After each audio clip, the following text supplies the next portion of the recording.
이제 민수기 강해가 아마 한 번 정도면 끝날 것 같습니다. 이제 다음 주에 민수기 마지막 강해를 하고 나면 이제 바로 여호수아서로 들어갈 겁니다.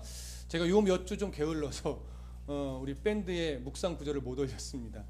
우리 이제 여호수아서를 계속 시작하면서 여러분 여호수아서 묵상을 이제 앞으로 조금 더 해주시고요. 계속 이제 제가 올리는 대로 따라서 읽어 가시면 될 것 같습니다.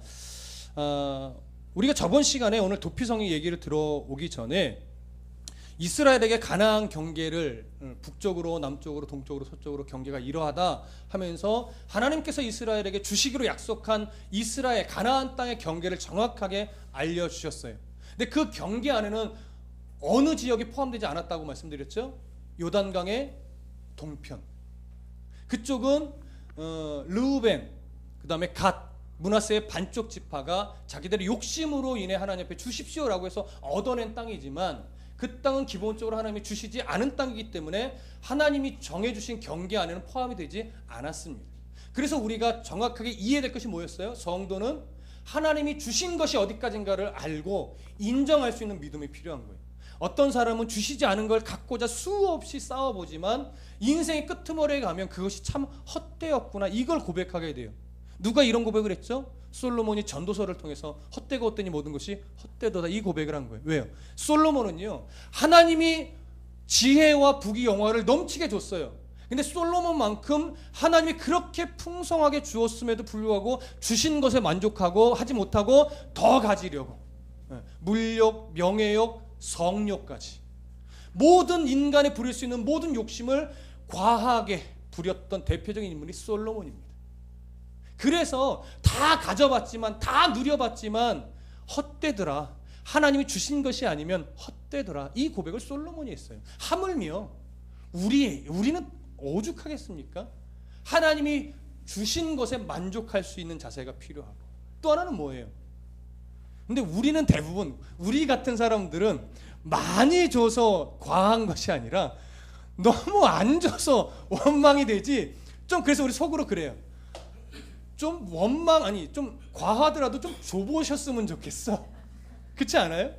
그게 보통 우리의 모습이지만, 그래도 때로는 안 주신 게 복이구나라는 걸 깨달을 때가 와요. 그게 깊어지는 성숙이죠. 그때가 좀 빨리 왔으면 좋겠어요. 없어도 내 마음이 넉넉할 수 있는 신앙의 수준이 됐으면 얼마나 좋을까요? 근데 지금 가나안의 이 이스라엘 사람들은요, 두 가지를 지금 놓치는 거예요. 요단 서편에 있는 서편이 동편이에요. 동편이지. 동편에 있는 그 하나님 주시지 않은 땅을 차지한 자들은 과하게 욕심을 부렸죠. 그건 나중에 그것으로 인해서 수없이 고통을 받습니다. 그 땅을 차지한 것으로 인해. 그런데 또 가나안의 이스라엘 백성들은 뭐예요? 원망이 너무 많았어요. 뭣도 없고 뭣도 없고 모두 부족하고, 세상 나라들은 왕이 있어서 막 나라가 부강한데 우리는 왕이 없어서 막 이렇게 힘들게 사는 거 아니야 하면서 다른 세상 나라의 강성함을 뭐예요? 부러워했어요. 그로 인해서 이스라엘은 수없이 역사 속에서 고통 속에 살게 됩니다. 우리가 그런 오류를 범하지 않기 위해 성경을 배워가는 것이죠. 그렇게 해서 주신 땅 안에서 하나님이 특별히 레위 지파는 땅을 분배하지 않고 어떻게 했어요? 각 지파로 흩어져서 그 지파들이 레위 사람을 위해서 살아갈 수 있어요. 성막의 일을 맡은 사람들이기 때문에 그 사람들을 위해서 각 성읍을 내어주게 했어요. 그것이 총 48개 성읍이었고, 그 중에 6개 성읍은 도피성으로 구별시켰습니다. 요단 서편의 3개, 요단 동편의 3개, 이렇게 배열을 해줬는데, 그렇게 요단 서편의 3개, 동편의 3개인 이유는 뭐냐면, 이스라엘 사람들이 사는 각지에서 하루길이면 갈 수 있는 거리에 배열을 해야 됐어요. 하루길 안에 도피성에 도착할 수 있게. 그러다 보니까 요단 서편에서도 3개가 상부, 그러니까 위쪽에 하나, 중간에 하나, 아래쪽에 하나. 맨 아래는 아니에요. 아래에서부터 또 중간에서부터 서로 하루길에 올 수 있을 정도로 위치를 배열하기 때문에 하나 둘 셋, 요단 서편도 하나 둘 셋, 이렇게 배열이 되어야 했었습니다. 그렇게 해서 이제 도피성이라는 걸 주셨는데, 오늘은 이 도피성이 가지고 있는 기본적인 내용과 그것이 영적으로 우리에게 어떤 교훈을 주는가를 오늘 살펴보려고 합니다. 우선 우리가 읽었지만 10절부터 15절까지를 한 번 더 읽어보겠습니다. 10절부터 15절 시작. 이스라엘 자손에게 말하여 그들에게 이르되 너희가 요단강을 건너 가나안 땅에 들어가거든 너희를 위하여 성읍을 도피성으로 정하여 부지 중에 살인한 자가 그리로 피하게 하라. 이는 너희가 복수할 자에게서 도피하는 성을 삼아 살인자가 회중 앞에 서서 판결을 받기까지 죽지 않게 하기 위함이니라. 너희가 줄 성읍에 6을 도피성이 되게 하되 세 성읍은 요단 이쪽에 두고 세 성읍은 가나안 땅에 두어 도피성이 되게 하라. 이 6성읍은 이스라엘 자손과 타국인과 이스라엘 중에 거류하는 자의 도피성이 되리니 부지 중에 살인한 모든 자가 그리로 피할 수 있으리라. 자, 하나님께서는요 이스라엘 백성들에게 도피성이라는 제도를 주면서 가나안 땅에 들어가거든 이 제도를 이제 실행하라 이렇게 얘기를 했어요. 그렇기 때문에 잘 생각해 보시면 가나안 땅에서 도피성의 제도가 실행이 되려면 어느 단계를 거쳐야 돼요? 첫 번째, 가나안 땅에 들어가서 정복 전쟁을 해야 돼요. 그래서 그 싸움이 다 끝나고 각 지파가 뭐 해야 돼요? 땅을 분배받아야 돼요. 분배받은 후에 레위 사람들에게 줄 48개의 성읍이 구별되게 주어져야 돼요. 그 다음에 어디를 도피성으로 해야 되겠구나고 결정을 내려야 돼요. 그 다음에야 비로소 어떻게 돼요? 도피성이라고 하는 제도를 시행할 수 있습니다. 그래서 도피성이라는 이 제도는요 출애굽기 21장에서 율법이 처음 선포되어질 때 이미 같이 도피성 제도가 사실은 선포되어졌어요. 그리고 오늘 민수기 35장에 들어가서 재확인을 시킵니다. 신명기로 가서는 도피성 제도를 조금 더 모세가 고별 설교를 하면서 조금 더 깊이 있게 설명을 해줘요. 그러고 나서 이제 여호수아서 20장에 가서야 이 도피성 제도가 비로소 시행이 됩니다. 그러니까 이것은 아직 조금 거리가 있는 내용이지만 가나안 땅에 들어가서 이 제도가 너무나 중요한 의미를 지니고 있기 때문에 지금 벌써부터 재확인시키면서 또 강조하고 있는 거예요. 그래서 우리가 오늘 본문을 살펴볼 필요가 있는 건데 기본적으로 도피성은 요단 동편의 3개, 요단 서편의 3개 이렇게 하게 하셨고 도피성의 내용은 뭐냐면 실수로 사람을 죽인 자, 실수로 사람을 죽인 자가 목숨을 보존하게 하기 위해서 세워놓으신 성읍이에요. 그러면 여러분 도피성이 실수로 사람을 죽인 자가 가서 목숨을 보존하는 성읍이라면 실수로 살인한 자는 살인죄가 적용이 될까요? 안 될까요? 안 돼요? 돼요? 네. 실수로 살인한 자라고 해서 살인죄가 없어지는 것은 아니라는 거예요. 대신에 실수로 사람을 죽인 것이기 때문에 그는 도피성에서 대제사장이 죽을 때까지 속죄하는 삶을 살아야 했던 거예요. 다만 무엇을 못하게 한 거냐면 복수하는 자가 이 사람을 만나서 죽이지는 못하게 한 거예요. 보수자라는 것은 뭐냐면 보통 이것이 고엘 사상에 입각한 건데 룻기에 보면 기업 물을 자, 그리고 유다와 다말의 관계 속에서는 계대 결혼을 해야 되는 형제들, 이렇게 대신 무엇인 형제의 어려움을 해결해 줘야 될 사람들이 있어요. 당시의 어떤 법적으로 이런 형제든 친척이에요. 이런 사람들이 나의 형제나 친척이 누군가의 죽임을 당했으면 복수할 수 있는 자격이 주어져요. 이 사람은 자기 형제나 친척이 억울한 죽음을 당했을 때 가서 그 사람을 죽여도 법적으로 살인죄가 적용이 되지 않습니다. 그런데 사람이 공의로울 수 있을까요? 이 사람이 정말로 실수로 사람을 죽인 거냐 고의로 죽인 거냐를 잘 분별해서 정확하게 고의로 죽인 사람만 찾아서 죽일 수 있을까요? 사람은 그런 성향이 안 된다라고 하는 거예요.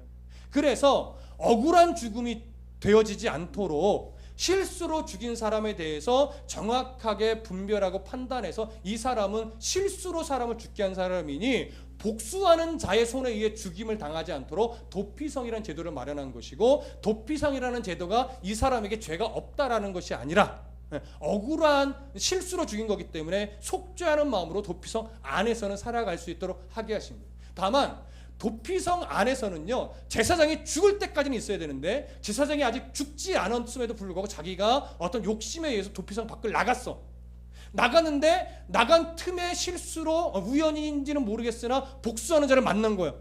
저 인간이 왜 도피성에서 나왔어? 열받네 해서 그 사람을 죽여도 죄가 안 되는 거예요. 왜? 도피성 밖을 나왔기 때문에. 그러니까 도피성 안에 있을 때는 이 사람이 살아갈 수 있으나 도피성 밖에서는 복수하는 자의 손에 죽어도 아무 할 말이 없는 겁니다. 이것이 바로 도피성의 기본적인 내용인데, 기본적으로 성경이나 율법의 기준은 뭐냐면 살인한 자에 한해서는 생명으로 그 값을 치르는 게 성경이 말하고 있는 기본적인 기준입니다. 그것이 바로 오늘 민수기 35장 16절에서부터 21절에 있는 내용이에요. 다 같이 읽어보겠습니다. 16절에서부터 21절 시작.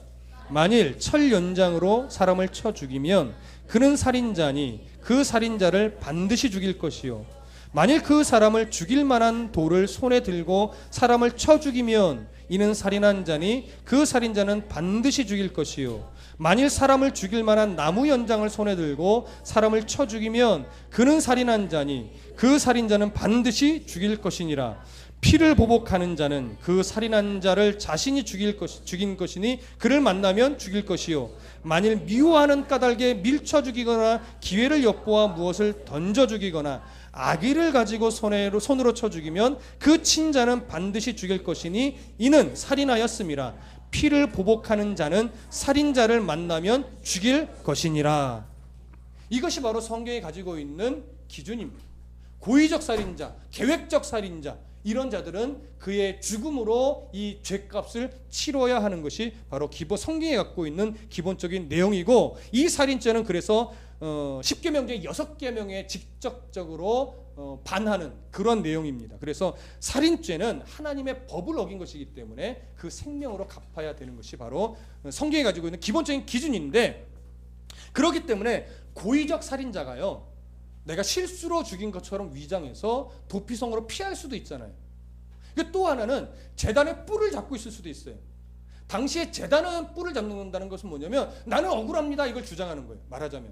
그래서 제단의 뿔을 딱 잡고 있으면 이 사람은 그 사람을 함부로 끌어내서 죽일 수가 없었어요. 대신에 도피성으로 피했어도, 제단의 뿔을 잡고 있어도 제사장 그룹들은 이 사람을 공개적인 재판에 정확하게 회부를 해야 돼요. 그래서 이 사람이 고의적으로 죽인 건지 실수로 죽인 건지를 재판석에서 정확하게 분별을 하고, 고의적으로 죽인 것이 드러나면 이 사람은 아무리 제단뿔을 잡고 있었고 아무리 도피성에 피해 있었어도 그 사람을 끌어내서 어떻게 해요? 죽이라고 말을 해요. 그러나 도피성으로 피했거나 제단뿔을 잡고 있을 때 재판에 회부해서 재판 안에서 이게 실수로 죽인 죽음이다라고 하는 것이 드러나면 그 사람은 다시 도피성으로 돌려 보내게 되어 있습니다. 그래서 거기서 대제사장이 죽을 때까지 몇 년이 될지 모르죠. 대제사장이 젊고 건강하면, 근데 곧 죽을 날이 다가오면 그건 운이라고 말해야 되나? 재수라고 말해야 되나? 좀 애매하긴 하지만 그런 상황이 벌어지나 어쨌든 당시에 대제사장이 죽을 때까지는 도피성에 있어야 돼요. 그래서 거기서 자기가 속죄하는 마음으로 살아야 되는 겁니다. 이것이 바로 이제 도피성의 내용인데, 고의적 살인자에서는 이렇게 정확하게 죽이게끔 속전도 받지 말라고 했어요. 당시 생명의 속전이라는 거 오늘날 얘기하면 보석금 이런 느낌과 비슷해요. 그래서 누군가를 죽이거나 잘못했을 때 돈으로 해결하고 나오는 건데, 사람을 고의로 죽인 거는 돈으로 해결 못하게 했어요. 무조건 생명으로 받아라. 이것이 성경의 단호함입니다. 하나님의 공의예요, 이게. 다만 이것이 사람의 개인적인 복수심에 의해 죽이지는 못하게 한 거예요. 그래서 정확하게 재판을 해서 재판을 통해서 이 사람의 고의적 살인자라면 이제 죽여도 좋다 이렇게 되는 거죠. 그럼 복수하는 자가 와서 죽이는 거죠. 이해되세요? 이게 성경이 갖고 있는 기준입니다. 그 다음에 그렇다면 고의적이지 않은 실수로 사람을 죽인 것에 대한 내용을 조금 더 살펴보시죠. 오늘 본문 35장 22절부터 28절을 좀 보겠습니다. 민수기 35장 22절부터 28절 함께 읽습니다. 시작.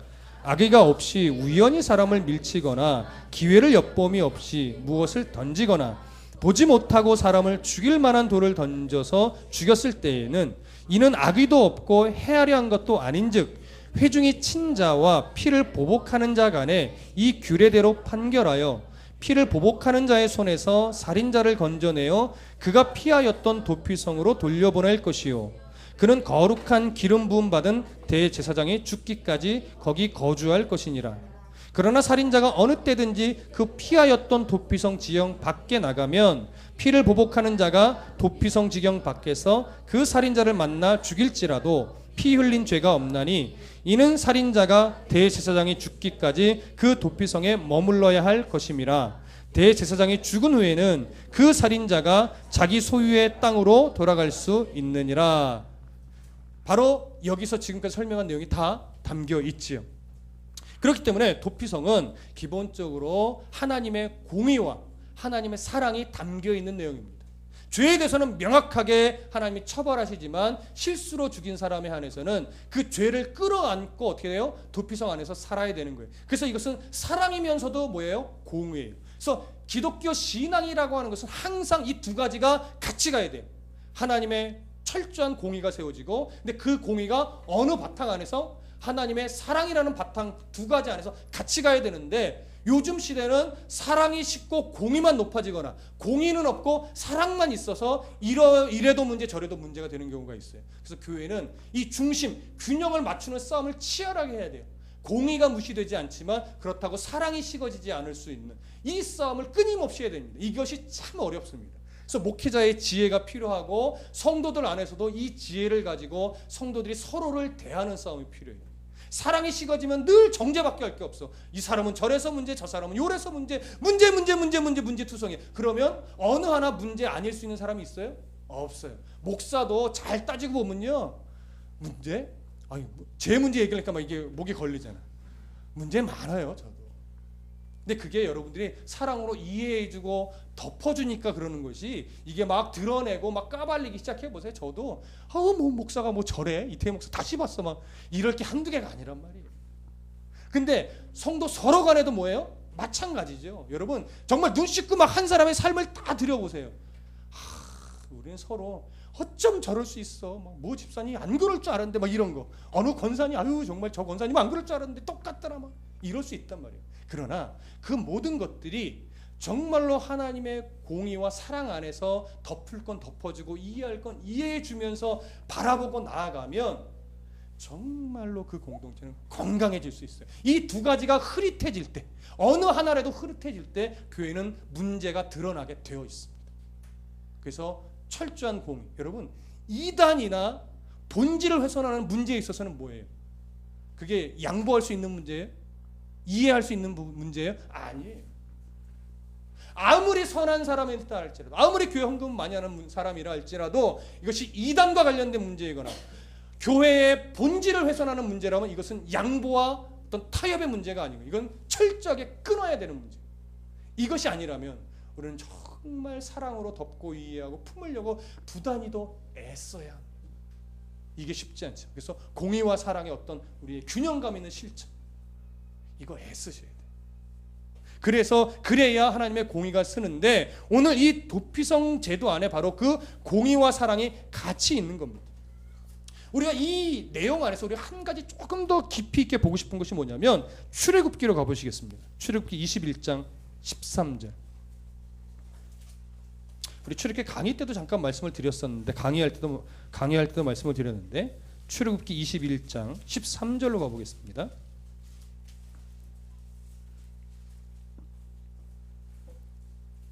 (21장 13절) 함께 읽습니다. 출애굽기 21장 13절 시작.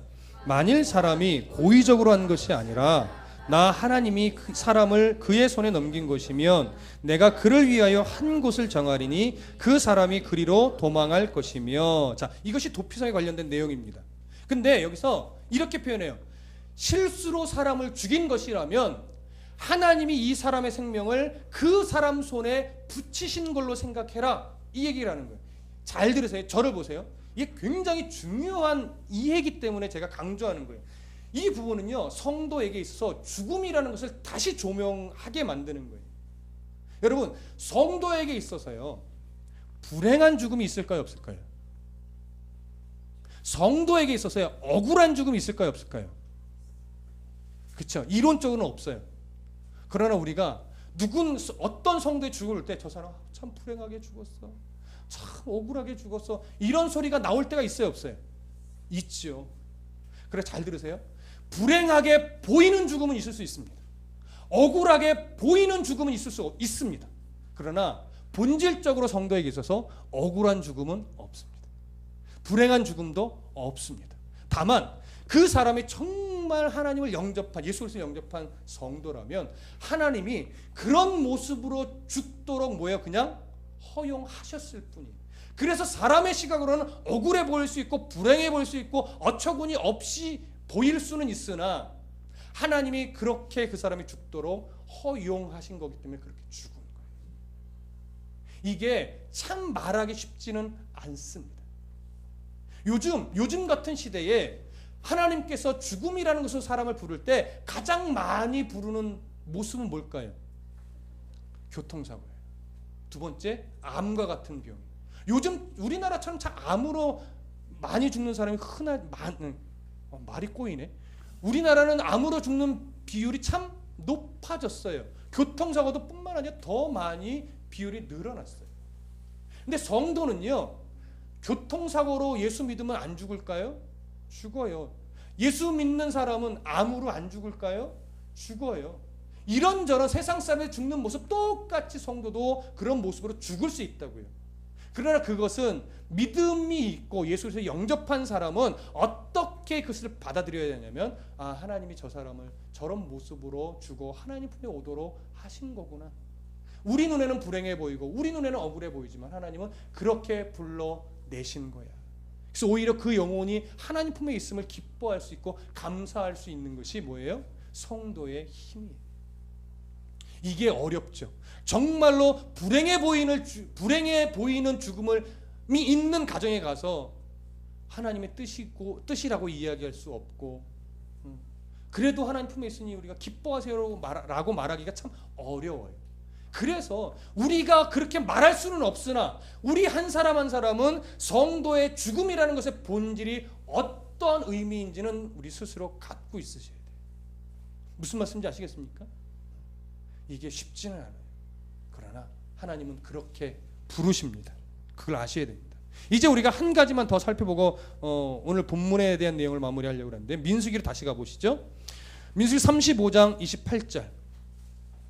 다시 오늘 본문으로 가셔서, 그렇기 때문에 그렇게 실수로 죽인 자는 그 사람의 죽음을 하나님이 데려가셨다라고 인정을 하기 때문에 도피성에서라도 죽음을 당하지 않고 살게끔 하신 거예요. 네, 다시 민수기 35장 28절로 가서 함께 읽습니다. 시작. 이는 살인자가 대제사장이 죽기까지 그 도피성에 머물러야 할 것임이라. 대제사장이 죽은 후에는 그 살인자가 자기 소유의 땅으로 돌아갈 수 있느니라. 자, 보세요. 이제 저 보세요. 왜 대제사장이 죽을 때까지는 도피성에 있어야 할까요? 그리고 왜 대제사장이 죽으면 이 사람의 죄가 다 속함을 받았다고 여기고 자기 고향으로 돌아가게 하셨을까요? 왜일까요? 당시의 대제사장은 무엇을 주관하는 사람이죠?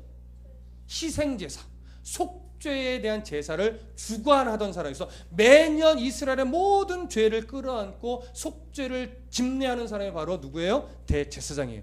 그렇기 때문에 대제사장은 희생제사를 대표하는 인물이기 때문에 이 사람이 죽었을 때 그 의미를 어디로 적용시켰냐면 도피성에서 피해 있는 모든 살인자, 그러니까 실수로 사람을 죽인 살인자에 대해서 속죄된 것으로 성경은 이해를 한 거예요. 그래서 그들은 대제사장이 죽으면 그 사람의 모든 죄, 도피성에 살았던 속죄의 세월을 인정하고, 그래서 실수로 죽인 사람의 죄를 용서함 받고 고향으로 내려갈 수 있었던 거예요. 그렇다면 이것이 그 당시에 그런 의미를 갖고 있다면 이것이 영적으로 풀어볼 때, 그러면 도피성은 우리에게 어떤 의미를 주느냐? 영적 도피성이 되는 예수 그리스도의 은혜가 여기에 뭐예요? 투영되어 있는 거예요. 그렇기 때문에 대제사장의 죽음은 영적으로 어떻게 우리에게 이해가 되는 거냐면, 모든 인류의 죄를 끌어안고 십자가에서 죽으신 예수 그리스도의 희생적인 죽음이 바로 대제사장의 죽음에 같이 투영되어 있는 거예요. 그래서 우리의 모든 성도들의 죽고 사는 문제는 누구의 은혜 안에 있다? 영적 도피성이 되시고 우리의 모든 희생 제물이 되어주신 예수 그리스도의 손에 있는 것입니다. 그래서 그가 십자가에서 죽고 죽음의 권세를 깨고 부활하셨기 때문에 오늘 우리도 비록 죄인의 모습을 아직도 갖고 있고 죄의 습관이 여전히 남아 있으나 우리는 예수님의 십자가의 죽음의 은혜로 말미암아 우리는 구원의 백성인 것이 분명하고, 오전에도 말씀드렸듯이 우리는 이미 승리한 교회로서의 본질은 갖고 있으나 그 본질 밖에서 막한마귀 사단이 우리에게 유혹의 덫을 수없이 놓고 있기 때문에 우리의 죄 습관이 그 죄를 따라가려는 성향과 우리는 부단히 더 싸워내야 되는 거예요. 그것이 영적 도피성이 되신 예수 그리스도 안에 있는 자들이 마땅히 말세를 살아가는 이 시대 속에서 싸워야 할 내용인 겁니다. 그 싸움을 잘 싸우자고 오전에 말씀드렸고, 오늘 이 시간에도 마찬가지로 우리가 하나님의 사랑과 공의 안에서 이해하고 용납하고 사랑을 나누는 이 실천을 못하면 무엇이라고 성경이 말하느냐. 오늘 본문 민수기 35장 33절 34절 보세요. 함께 읽어보겠습니다. 33절 34절 시작. 너희는 너희가 거주하는 땅을 더럽히지 말라. 피는 땅을 더럽히나니 피 흘림을 받은 땅은 그 피를 흘리게 한 자의 피가 아니면 속함을 받을 수 없느니라. 너희는 너희가 거주하는 땅 곧 내가 거주하는 땅을 더럽히지 말라. 나 여호와는 이스라엘 자손 중에 있음이니라.